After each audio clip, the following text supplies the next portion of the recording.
الشيطان الرجيم بسم الله الرحمن الرحيم إن المسلمين والمسلمات والمؤمنين والمؤمنات والقانتين والقانتات والصادقين والصادقات والصابرين والصابرات والخاشعين والخاشعات والمتصدقين والمتصدقات والصائمين والصائمات والحافظين فروجهم والحافظات والذاكرين الله كثيرا والذاكرات أعد الله لهم مغفرة وأجرا عظيما صدق الله مولانا العظيم وصدق رسوله النبي الكريم ونحن على ذلك لمن الشاهدين والشاكرين والحمد لله رب العالمين.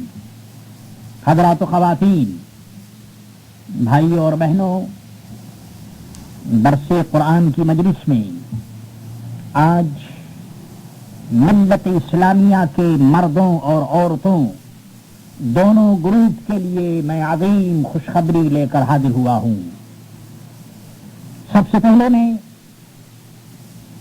اس آیت مقدسہ کی شان نزول بیان کروں کہ یہ آیت کیوں نازل ہوئی. بات یہ ہے کہ اسماء بنت عمیس جب اپنے شوہر جعفر ابن ابی طالب رضی اللہ تعالی عنہ کے ساتھ حبشہ سے واپس آئیں تو انہوں نے پیارے نبی صلی اللہ تعالی علیہ وسلم کی بیویوں کے ساتھ مل کر یہ بات دریافت کی کہ عورتوں کے لیے بھی کوئی آیت قرآن میں نازل ہوئی ہے. جواب دیا گیا کہ نہیں. اس پر حضرت اسماء نے پیارے نبی صلی اللہ تعالی علیہ وسلم سے عرض کیا کہ حضور عورتیں بڑے نقصان میں ہیں. فرمایا کیوں؟ انہوں نے عرض کیا کہ حضور ان کا ذکر خیر کے ساتھ تو ہوتا ہی نہیں ہے. مردوں کے ذکر سے قرآن بھرا ہوا ہے، حدیثوں میں ان کے احکام ہیں، مگر عورتوں کا کوئی ذکر سننے میں نہیں آتا. اس پر رب کریم نے اپنے پیارے نبی صلی اللہ تعالی علیہ وسلم پر یہ آیت نازل کی.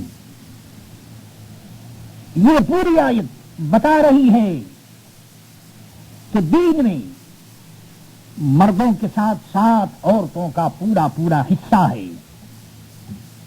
ارشاد باری ہے کہ بے شک مسلمان مرد اور مسلمان عورتیں، یعنی جس طرح ایمان لانے کا شرف اور ایمان لانے کا اجر مردوں کے لیے ہے، عورتیں بھی. والمؤمنین والمؤمنات، اور ایمان لانے والے مرد اور ایمان لانے والی عورتیں. والقانتین والقانتات، اور فرما بردار مرد اور فرما بردار عورتیں، اور سچے مرد اور سچی عورتیں. ان آیات میں بتایا یہ جا رہا ہے کہ عورتیں کسی مرحلے میں ایمان کے معاملے میں مردوں سے کم نہیں ہے، انہیں پورا پورا حق ہے. اگر مرد فرما بردار ہے تو پھر عورتیں بھی فرما بردار ہو سکتی. عورتوں کو بھی سچ بولنے کی تلقین کی گئی، جس طرح سے مردوں سے کہا گیا کہ وہ سچ بولیں. مردوں میں جس طرح سچے ہیں عورتیں بھی سچیاں ہیں، اور سچ بولنے کا اجر عورتوں کے لیے بھی ہے. آپ اچھی طرح جانتی ہیں، ارشاد فرمایا کہ والصادقین والصادقات، اور صدقہ کرنے والے مرد اور صدقہ کرنے والی عورتیں. اللہ اللہ، ان لفظوں میں صدقہ کی طرف بھی اشارہ کر دیا گیا اور بتا دیا گیا کہ دیکھو مردوں کے ساتھ ساتھ عورتیں صدقہ کرنے میں کسی سے کم نہ ہوں. اور فرما دیا گیا کہ والصابرین والصابرات، اور صبر کرنے والے مرد اور صبر کرنے والی عورتیں. خواتین، آپ کو معلوم ہے کہ آپ کی زندگی کا ایک ایک لمحہ صبر سے بھرا ہوا نظر آتا ہے. آپ کو صبر کرنا ہے. کام کاج کی وجہ سے آپ کو گھبرانا نہیں. اگر کسی مرحلے میں شوہر کوئی زیادتی کرے تو پھر صبر کرنا ہے. آپ کے سامنے ایک طرف تو اپنے اللہ کو راضی کرنا اور اللہ نے جو کچھ دیا ہے اس پر صبر شکر کرنا ہے، اور دوسری طرف شوہر کی خدمت بھی کرنی ہے، اپنے بچوں کو بھی دیکھنا ہے. اس لیے آپ کا مرتبہ صبر میں عورتوں سے، آپ کا مرتبہ صبر میں مردوں سے کہیں بلند و بالا ہے. قرآن مقدس نے صبر کرنے والے مردوں کے ساتھ ساتھ صبر کرنے والی عورتوں کا بھی ذکر کیا.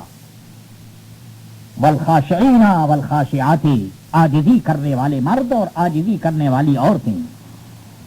یعنی خدا کی بارگاہ میں جس طرح مرد عاجزی کرتے عورتیں بھی عاجزی کرتی، اور جس طرح خیرات کرنے والے مرد خیرات کرنے والی عورتیں، روزے رکھنے والے مرد اور روزے رکھنے والی عورتیں، اور اسی طرح اپنی عزت کی حفاظت کرنے والے مرد اور عورتیں، اور اللہ کو بہت یاد کرنے والے مرد اور بہت یاد کرنے والی عورتیں.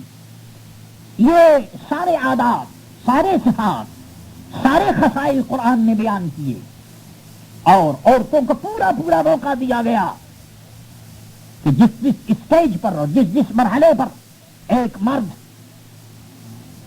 خدا کی بارگاہ میں حاضری کا شرف حاصل کر رہا ہو، عبادت کر رہا ہو، ریاضت کر رہا ہو، صبر کر رہا ہو، صدقہ کر رہا ہو، عورتوں کے ہاتھ میں انہیں بھی پورا پورا موقع دیا گیا ہے. خود یاد رکھیے کہ نیکی جو مرد کرے گا وہ مرد کا ہوگا، جو عورتیں کرے گی وہ عورتوں کے لیے نیکی ہوگی.